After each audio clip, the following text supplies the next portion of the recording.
I think I've always been a fan of the Mission Impossible films. They're the kind of movie which, when it's on at the cinema, that's the one you go watch because you know it's going to be a good ride regardless. And it's a spy movie, but set contemporary, and it's realistic. There are some gadgets in there, sure, which are like, okay, maybe that's a stretch of the imagination, but it's entirely feasible, and everyone loves that. And so, I've always been a fan. The character I play is a member of the CIA. He is the director of the CIA's #1 assassin. He's a cleaner. He goes and takes out people who you can't capture. He's rather notorious within the CIA. The way the IMF and the way Hunt looks at him is like he's the enemy because he's being forced upon them in the team by Erica Sloan, the director of the CIA. And so he just plays along with that, and he just plays the nice guy. He's like, yeah, I'm just doing my job. I think Walker has watched Ethan Hunt from afar. Obviously, he's one of the top guys in this very strange section of the CIA, the Impossible Mission Force, IMF, and he obviously knows that Hunt has talent, his ability, but I think he looks at Hunt as someone who doesn't have what it takes to do the necessary things. He puts too many people and too many things at risk because he has a moral code which is too strict. The script is very much alive. It's a process which never stops evolving. And I like that. It can be difficult at times. As I say, it's a challenge when you've got your character and you're trying to look at arcs and where to play stuff. But McHugh is so aware of that as well. It all ends up blending together, and it's really rather clever. I don't quite know how he does it. But it is alive, and yeah, that's the way Chris works. And I quite enjoy that because it allows your character not just to be stationary throughout the shoot. You are constantly moving and adjusting, much like humans in regular life. If you're going through intense scenarios, your opinions will be changing reliant upon the scenario that you went through. He's a very good writer, and he is very, very intelligent when it comes to writing character. And with these characters, it's very important to have complexity, and with that complexity, there's a sense of a real peril. He's excellent at making people, putting these characters into enormously stressful situations, and yet they survive somehow, or they grow, or they adapt and change and evolve. And the way he does that is interesting. I've been training with Wade Eastwood's team, his stunt team, Wade, who is secondary director and the stunt coordinator.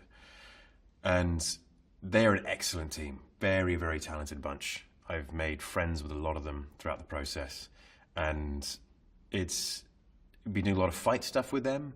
And on this movie, I've done stunts which I haven't done before.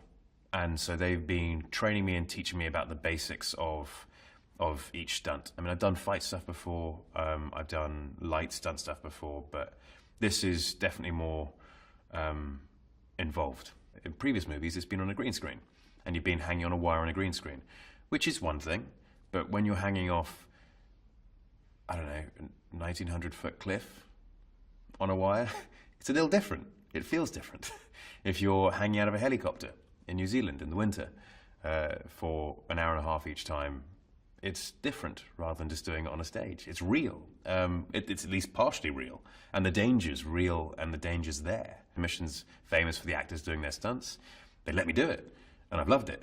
It's been an incredible experience.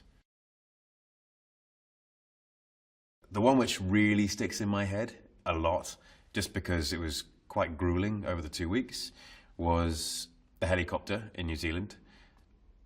New Zealand winter, it's chilly, right? And we were flying over glaciers and stuff, and you think, that's fine, you're in a helicopter, you're indoors-ish.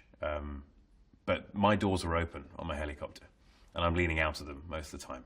And so I'm not too sure how fast we're going. I'm assuming 80 miles an hour plus. I think it got down to minus 15. Being in a helicopter in New Zealand,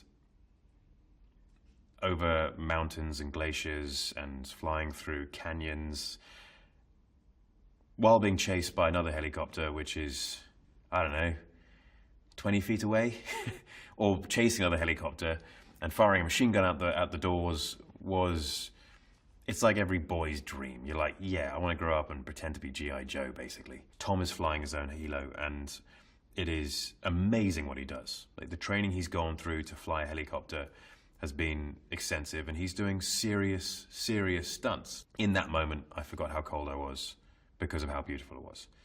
So, despite that cold, it was an incredible experience.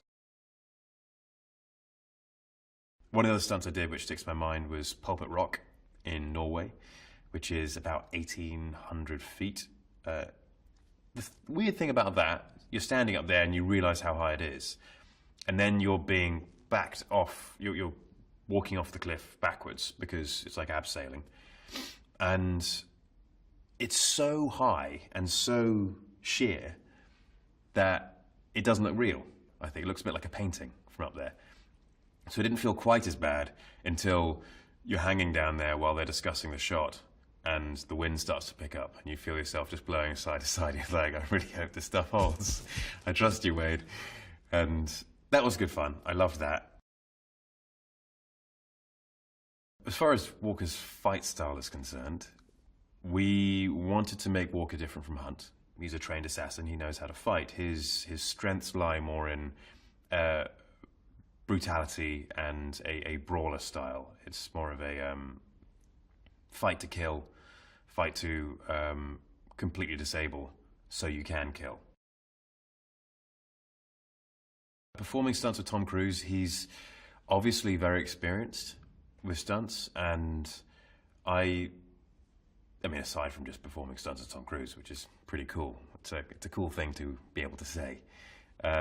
He's very experienced in this sort of stuff. He knows the angles, he knows what works, he knows that he needs to do his part of the stunt, and I do my part of the stunt, and whoever else involved does their part of the stunt.